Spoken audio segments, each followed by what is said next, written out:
नमस्कार, स्वागत है आपका। मैं हूं आपके साथ अंकित शर्मा और आप देख रहे हैं voice of Haryana. Voice of Haryana हर किसी से आपकी मुलाकात तो करा ही रही है। आज हमारे साथ जो मौजूद हैं उनका नाम है पंडित सुरेंद्र शर्मा बबली। काफ़ी विख्यात भी हैं, भारी लोगों का एक इनको बहुमत कहेंगे हम, जानकार भी हैं। इनकी एक दिशा ऐसी है कि जिस तरफ ये निकल जाते हैं लोगों का एक हुजूम उमड़ पड़ता है। आज हम इनसे बात करने वाले हैं कि आखिर क्या कितना ये सनातन धर्म में विश्वास करते हैं। राष्ट्रीय अध्यक्ष की पदवी लिए बैठे हैं, ब्राह्मण सभा, राष्ट्रीय अध्यक्ष ब्राह्मण सभा के नाम से इनका एक नाम भी मशहूर है। आज हम इनसे जानने वाले हैं क्या कुछ ये करते हैं अपनी संस्कृति को, सनातन धर्म को लेकर, और क्या कुछ ये भारी लॉकडाउन के चलते इन्होंने किया। अभी ऐसा लग रहा है कि दोबारा भी लॉकडाउन लग सकता है। इन सब चीज़ों पे बात करेंगे। सबसे पहले हम स्वागत करते हैं बबली जी आपका आज के खास प्रोग्राम। नमस्कार जी। आज मैं आपसे जानना चाहता हूं कि राष्ट्रीय अध्यक्ष का आप एक पद लिए बैठे हैं, ब्राह्मण सभा राष्ट्रीय अध्यक्ष के नाम से आप जाने जाते हैं जी। तो वहीं आप अपनी संस्कृति को, अपने सनातन धर्म को बचाने के लिए क्या कुछ ऐसा, एक बचाना हम नहीं कह सकते लेकिन उसको अमल में लाने के लिए आप क्या कुछ करते हैं?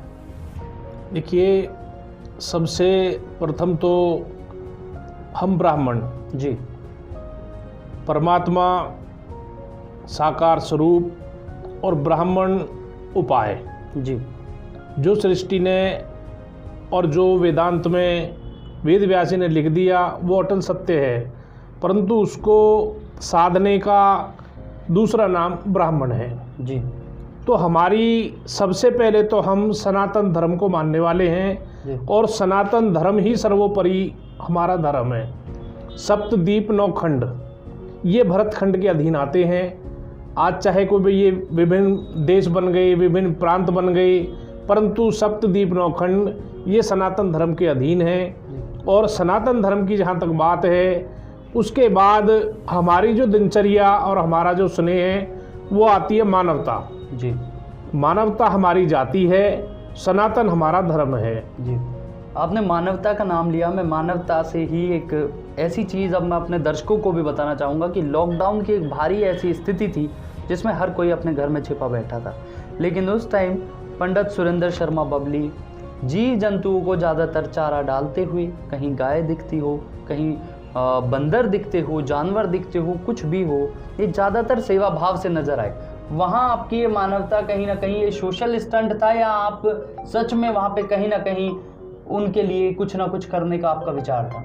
अंकित जी, जहाँ तक बात मानवता की है तो मानवता के दायरे में सकल सृष्टि आती है जी। उस समय में रेड क्रॉस के माध्यम से या विभिन्न संस्थाओं के माध्यम से जी।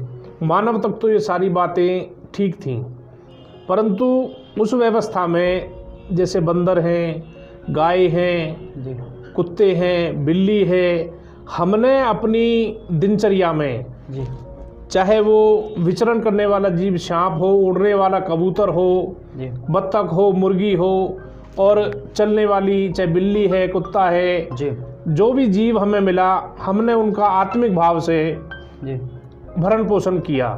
जी, तो ये तो है जीव के प्रति स्नेह।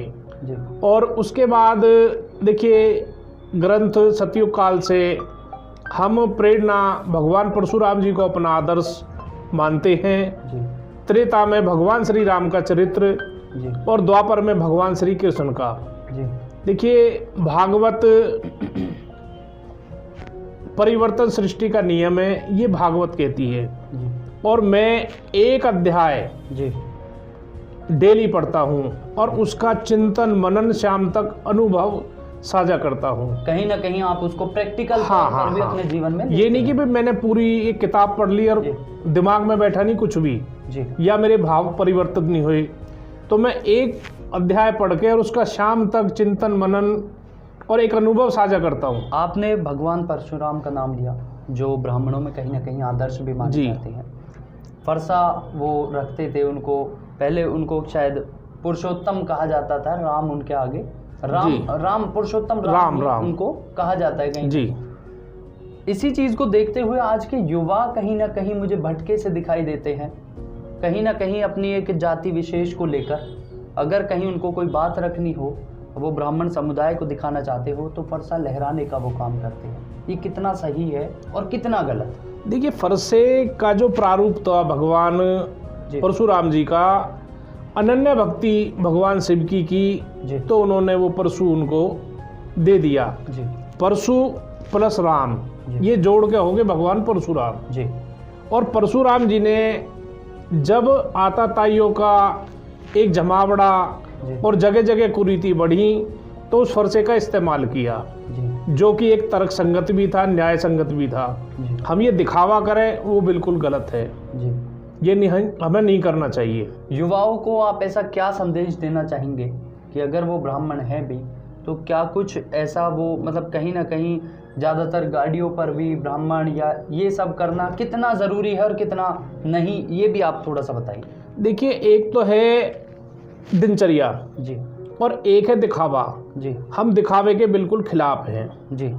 एक बात। दूसरा, हम चारित्रिक जो बात आती है भगवान श्री राम और भगवान परशुराम के आचरण से चलें जी। और शिक्षित युवा, संगठित समाज, जी। माता पिता की सेवा, जी। ये मैं कहना चाहूँगा। सभी बच्चे पढ़ें, युवावान बने जी।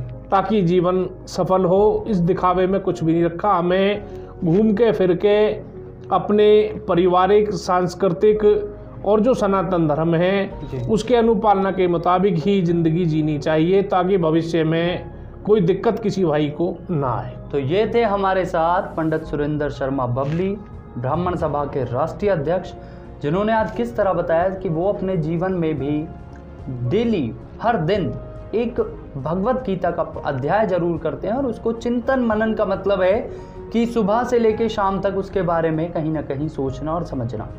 आज के जो युवा हैं, जिस तरह उन्होंने बताया कि फरसे को लहराना और ये दिखावे के बिल्कुल खिलाफ भी हैं। ब्राह्मण समाज अपने आप में एक अलग रूप रखता है, अलग रेखा रखता है, कहीं ना कहीं वेदों और संस्कृति का ज्ञाता होता है। तो इन सब चीज़ों के साथ अभी के लिए मुझे दीजिए इजाज़त और आप अपने आप को सेफ रखें और इस कोरोना जैसे पेंडेमिक सिचुएशन में अपने आप को बचा कर रखें।